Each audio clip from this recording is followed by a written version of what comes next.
नाज़रीन, आज हमारे साथ ऑनलाइन मौजूद हैं साबिक वफाकी वजीर खजाना और सियासतदान मिफ्ता इस्माइल साहब। अस्सलाम वालेकुम मिफ्ता साहब। वालेकुम अस्सलाम फरीद भाई, कैसे हैं आप? बिल्कुल ठीक ठाक, आप सुनाइए मिफ्ता भाई, क्या हो रहा है आजकल? भाई सबसे पहले तो मैं ये वजाहत कर दूं कि मैं अभी कोई पार्टी ज्वाइन नहीं कर रहा। अच्छा। अरे देखिए, पीपल्स पार्टी बहुत अच्छी जमात है और ख़ास तौर पे जो जरदारी साहब हैं उन जैसा जहीन फतीन मामला फहम आदमी मैंने कोई दूसरा नहीं देखा। वाह। और मैं समझता हूं कि इसके साथ साथ MQM जो है वो भी क्या अल्लाह जमात है, बहुत अच्छी जमात है। अच्छा। जी हाँ भाई, MQM ने जो हुकूमत के फ़राइज़ के हवाले से सर्विस डिलीवरी बिल पेश किया है उससे तो मैं उनका दिली तौर पे गर्विदा हो गया हूँ। वाह। क्या जीनियस लोग हैं। मगर मैं यहाँ वजाहत कर दूं कि मैं अभी कोई पार्टी ज्वाइन नहीं कर रहा। मिफ्ता साहब, लगे हाथों जमाते इस्लामी, IPP, काफली की भी तारीफ कर दें। कोई जमात आपको ज्वाइन करनी ही पड़ सकती है। देखिए, मैं ये तारीफ नहीं कर रहा, ये तो मैं कह रहा हूँ कि सभी अच्छे हैं और ना ही मैं अभी कोई पार्टी ज्वाइन करूंगा। अभी मैंने ब्रेक ली हुई है। भाई देखिए, आप जब प्रोग्राम कर रहे होते हैं तो आपको बिजनेस के लिए ब्रेक लेनी पड़ती है। जी। इसी तरह मैं भी सियासत से अपने बिजनेस के लिए ब्रेक ले रहा हूँ। वाह। अभी तो अपने बिजनेस की तरफ तवज्जो दे रहा हूँ और उसके साथ साथ मैं अभी पढ़ने लिखने का काम भी कर रहा हूँ। मिफ्ता साहब क्या पढ़ रहे हैं आजकल? भाई अभी तो मैंने रक्षों के ऊपर लिखा हुआ पढ़ना शुरू किया है। देखिए, ये हंसने वाली बात नहीं है। ये जो रक्षे होते हैं उनके ऊपर जो तहरीर होती हैं जी जी। भाई वो बड़ी बामकसद होती है और उनसे आप कुछ ना कुछ हासिल करते हैं। बहुत खूब। अब देखिए ना, ये कितनी बड़ी, ये कितनी अच्छी नसीहत है। हाँ। तू लंग जा साडी खैरे। और ये बात आपको सियासत में भी बड़ा फायदा देती है, तू लंग जा साडी खैरे।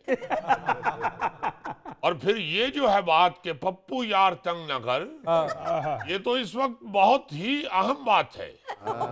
जो पप्पू तंग कर रहा है आपके सामने है, वो बेचारा खार हो रहा है। वाह। इसलिए मैं समझता हूं कि मौजूदा सियासत में इस बात को भी अपने पल्ले बांध लेना चाहिए, पप्पू यार तंग न कर। मिफ्ता साहब, आपने वो नहीं पढ़ा ना छेड़ मलंगानू? हाँ पढ़ा है भाई, मगर उसके कुछ लफ्ज चेंज किए हैं। वो कैसे? ना छेड़ एजेंसियां नो। और इसके साथ साथ एक और बात जो जुड़ी हुई है, आरंदो रास्ता लो। तो इसलिए मेरा ख्याल है ये जो चीजें हैं, ये जो पढ़ रहा हूं मैं, ये बड़ी अहम है। जी। और मौजूदा सियासत को समझने के लिए मैं समझता हूँ हर सियासतदान को जी। रक्षे पढ़ने चाहिए।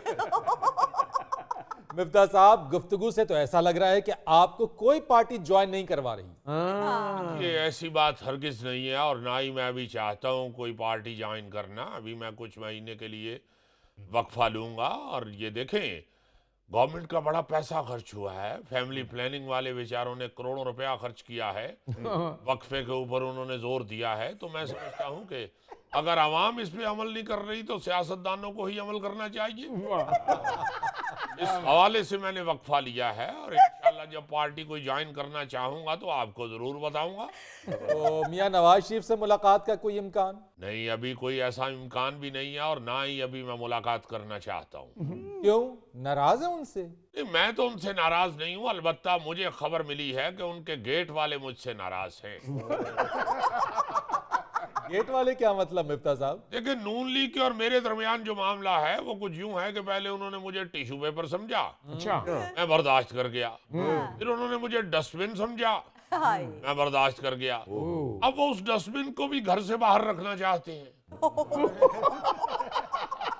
ये तो बर्दाश्त नहीं होगा ना भाई। वो क्या पंजाबी का मुहावरा है, एक चोपड़ियां उत्तो दो दो। यहाँ तो ये चल रहा है कि एक चपेड़ उत्तो दो दो।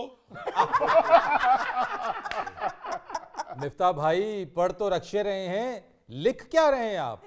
बस हिसाब किताब लगा रहा हूँ। आप देखिए फरीद भाई, रोमानिया, नीदरलैंड और कई दूसरे ममालिक की आबादी कराची से कम है, मगर हमारे पास कोई मौसर लोकल गवर्नमेंट नहीं है, कोई सिस्टम नहीं है लोकल गवर्नमेंट का।